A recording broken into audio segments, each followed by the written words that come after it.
Om Sri Lakshmi Narsimhaya Namaha. Valmiki Ramayana, Balakanda, chapter 64. Vishvamitra curses Rambha. Summary. Vishvamitra curses Rambha, the celestial wench, knowing that she arrived at the behest of Indra to cause hindrance to his asceticism, but later feels ashamed to lose his tongue, and then he is determined to undertake another round of asceticism to conquer his own senses. Chapter 64 in detail. O Rambha, now you have to undertake this very great task of gods in enchanting Vishvamitra with a craving caused by lust for lusting after you. Thus Indra ordered Rambha. Thus sage Shantananda continued the legend of Vishvamitra to Rama. O Rama, when the celestial wench is spoken thus by the thousand-eyed Indra, she shyly said to the chief of God while adjoining her palms humbly, O chief of gods Indra, the great saint Vishvamitra is a dangerous one, and undoubtedly he releases his deadly anger on me. O God, thereby I am fearful of him. Hence, O God, it will be apt of you to accord patience. So said Rambha to Indra. O Rama, the thousand-eyed Indra replied Rambha when she spoke to him in that way, while shuddering in fear and making palm fold in supplication. You need not be fearful, Rambha. Carry out my command. Safe betides you. I, on becoming a heart-stealing black songbird, will be at your side, along with love god in the pleasing trees of springtime.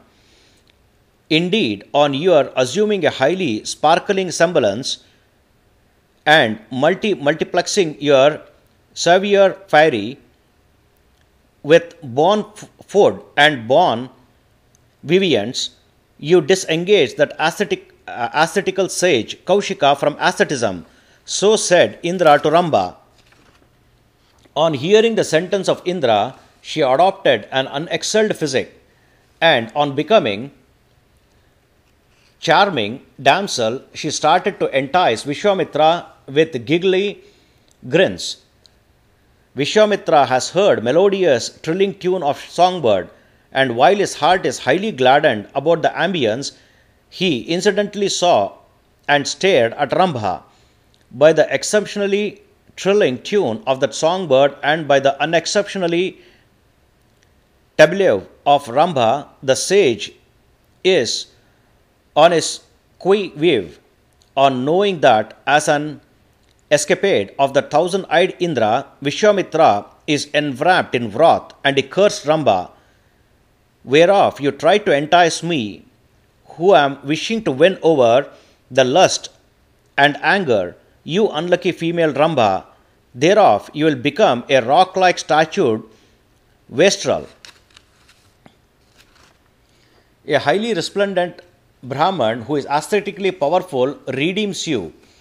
O Rambha, who are now blemished by my anger, Vishvamitra cursed Rambha in this way.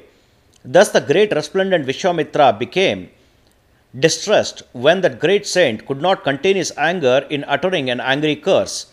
Then Rambha has become a rock-like statue by that great curse of Vishvamitra.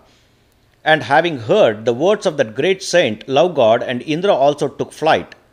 Owing to his angering, that great resplendent Vishvamitra is now divested of his ascetical merit, and he has no peace of mind owing to ungovernable senses.